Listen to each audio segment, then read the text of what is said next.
네, 이번 총선 결과 전해드린 것처럼 야당의 압승으로 끝나면서 향후 전국에 미칠 후폭풍이 불가피한 상황이 됐습니다. 네, 이번엔 국회로 가보겠습니다. 김경수, 박광열 기자 나와주세요. 네, 국회 YTN 특별 스튜디오입니다. 밤사이 진행된 개표 결과 22대 국회의원 300명의 윤곽이 거의 드러났습니다. 전체적인 이번 총선 결과 짚어보고 향후 전국 전망도 해보겠습니다. 개표가 완전히 다 끝나진 않았지만 이번 총선 민주당 단독 과반을 포함해서 범야권이 180석 이상을 확보할 것으로 보입니다. 비례 후보만 낸 조국혁신당은 원내 3당으로 약진을 할 것으로 보이고요. 국민의힘은 개헌 저지선은 지켰지만 기대에 못 미치는 성적표를 받았다, 이렇게 요약할 수가 있겠습니다. 먼저 여당은 이번 결과 어떻게 보고 있습니까? 네, 최악의 상황은 피했지만 완패다, 이렇게 정리를 할 수 있을 것 같습니다. 이 개헌저지선 101석을 지키면서 이 출구조사에서 두 자릿수 의석 가능성이 거론됐던 것보다는 다행이지만 이 집권 여당이 민주화 뒤 총선에서 거둔 최악의 성적표라는 사실은 여전하기 때문입니다.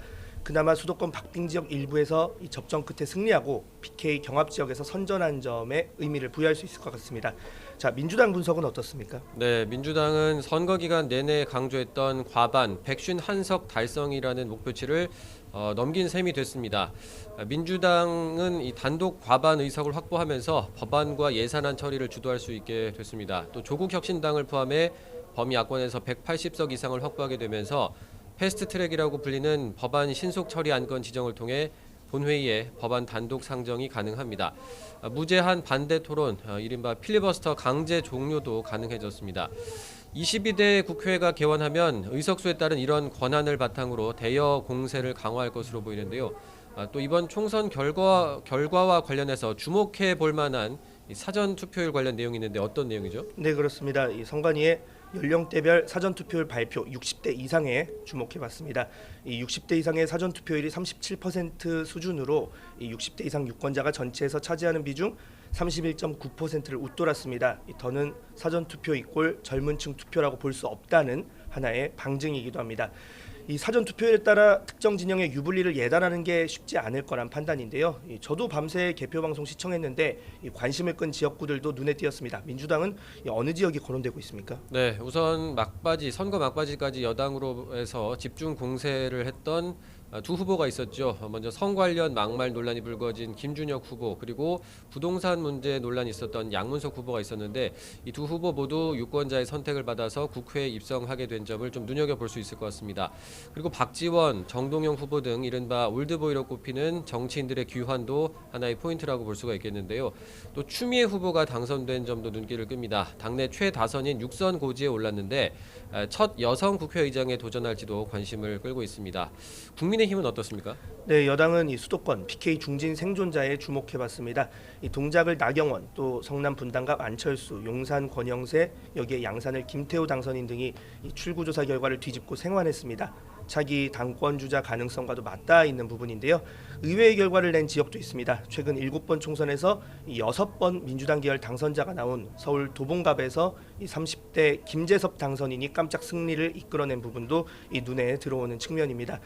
자, 22대 총선 국민이 배치한 의석 분포가 주는 함의에 대해서 이번엔 살펴볼 텐데요. 향후 전국 구도와도 밀접한 관계가 있습니다. 자, 민주당부터 볼까요? 네, 민주당이 안정적인 과반을 확보하면서 향후 전국의 주도권을 쥐게 될 것으로 보입니다. 윤석열 정부 실정과 관련된 국정조사, 특검 추진에도 속도를 낼 것으로 보이는데요. 이번 선거 기간 내내 이 정권 심판론을 강조하는 과정에서 이른바 이채 양명주, 그러니까 이태원 참사, 최상병 수사 외압 의혹, 양평고속도로 종점 변경 의혹, 김건희 여사 명품 가방 수수 의혹, 주가 조작 의혹 등의 사안을 꾸준히 강조를 해왔습니다. 국정조사와 특검을 추진하는 과정에서 원내 3당으로 발돋움하게 된 조국혁신당과도 협력할 가능성이 매우 큽니다. 조국혁신당은 22대 국회가 개원하면 김건희 여사 특검법과 한동훈 비대위원장 관련 특검을 추진하겠다고 일찌감치 밝힌 바가 있습니다. 국민의힘은 어떻습니까? 네, 여당은 이 내용 수습이 최우선 과제인데 당분간 혼란이 불가피할 거란 전망이 나옵니다. 이 범야권의 180여 석을 내준 책임론, 특히 이 한동훈 원톱 체제에 대한 한계가 거론되기도 하는데요. 이 대선 같은 총선이다. 위원장에 가려서 후보가 보이지 않았다. 이런 비판에 어떻게 대응할지 주목되는 부분입니다.